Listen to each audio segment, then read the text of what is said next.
guys, thank you all for joining me for another session of Supervision Sundays. If you are not already, please go ahead and subscribe to the YouTube channel. I always appreciate you all's support, and I try to do these vlogs on topics that are going to support your professionalism as you aspire to lead clinically. Speaking of lead clinically, that is the @ for our Facebook, Twitter, and Instagram. So if you're not already following, it is @lead clinically. I'll put it up on the screen for you all so that you have that information. But please like, share, and follow for those of you that are already doing so. Thank you. So today's topic, we're gonna jump right into it, right? Is CEs. What are CEs? How many CEs do I have to do? When do I have to do them? I'm a registered intern.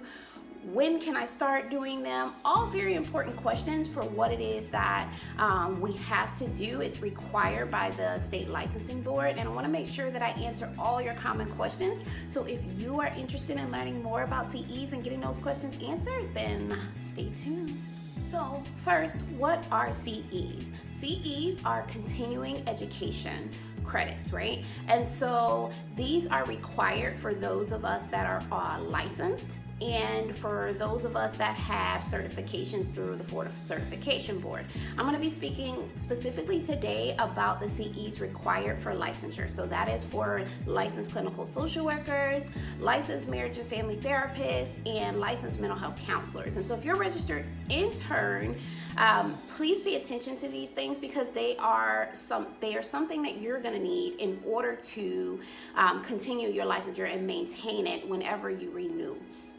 And so the Division of Medical Quality Assurance does all the reviews to ensure that everyone is doing the required continuing education credits each renewal period, and renewal cycles are every 2 years. Now, what's important to know is that this process is done automatically, and so if you stay tuned, watch the entire video, at the end I'll be giving some pro tips about how this actually occurs and some of the things that you can use in order to track, and a lot of freebie tips too. So please watch the entire video. Pro tips are going to be at the end.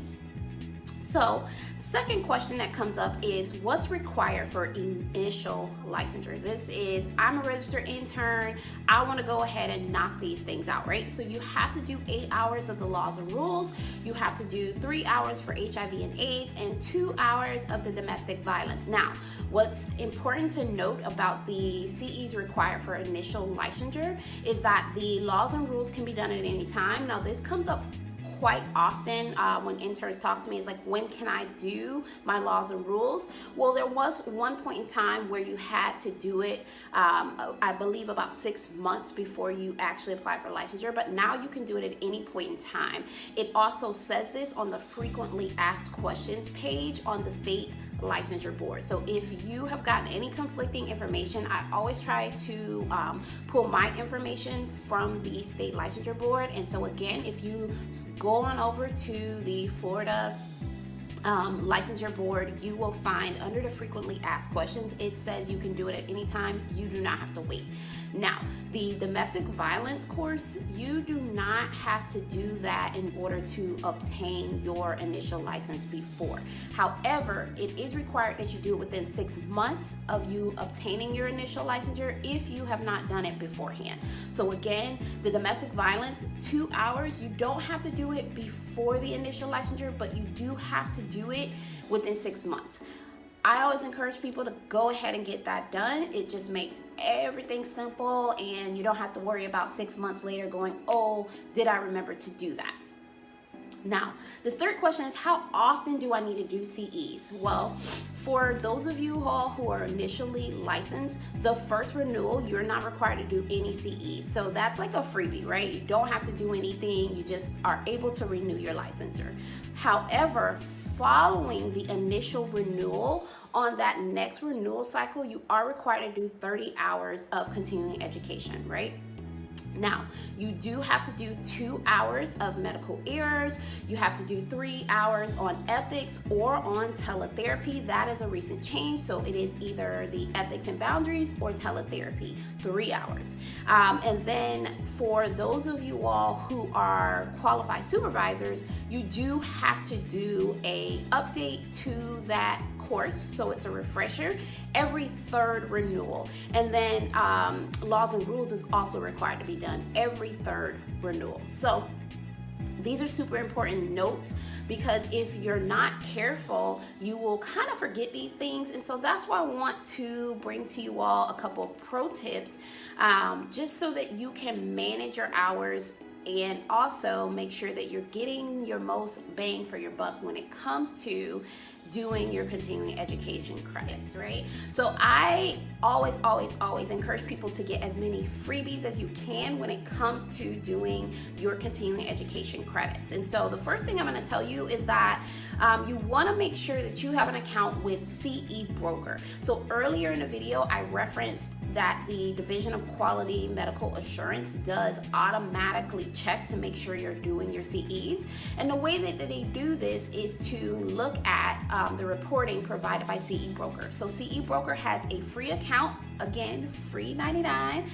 You want to go ahead and get that, because what they do is they track it. So when you are taking CEs, one of the best tips I can give you is to make sure that any course that you're taking is an approved provider, and the training provider should have an ID number in order to verify that. If they are an approved provider, then typically they are reporting the CEs to CE Broker, and then it can be automatically transferred to the state, so you don't have to do any work. However, you want to make sure you always keep a copy of your certificates in case anything comes up, in case you're audited, in case some glitch in the system happens and you find out, hey, they think I didn't take a course. You want to have your own documentation. Another tip is CE for Less. This is a website. They actually offer the medical errors for free. And so if you go on that website, they have really good courses. They have all the courses to meet the renewal. However, that course is free. And then they run about $5.99 to $12. And so if you're not able to get any other CEs for free, those are fairly cheap. So again, it is CE for Less. Again, for the certification board, for those of you all who have a CAP, which is a certified addiction professional, I have that as well. And so I have to kind of make sure that I'm doing the best I can to get CEs for my certification and for my licensure and for qualified supervisor status, right? And so one of the things that you want to do is go on over to FCB.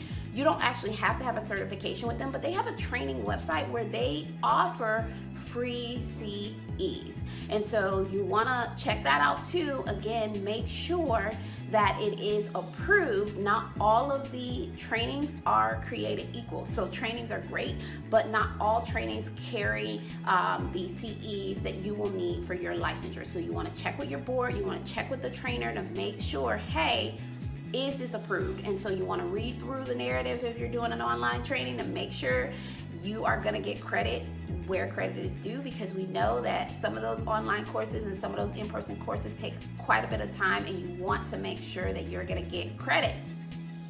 Another thing, if you attend a board meeting, guess what? You get 3 hours. So that's 3 credit hours of CE just for attending a board meeting. So if you have not done so, a lot of times what I find is that people hear the board, and they get kind of scared. They're like, what is that? Oh my gosh.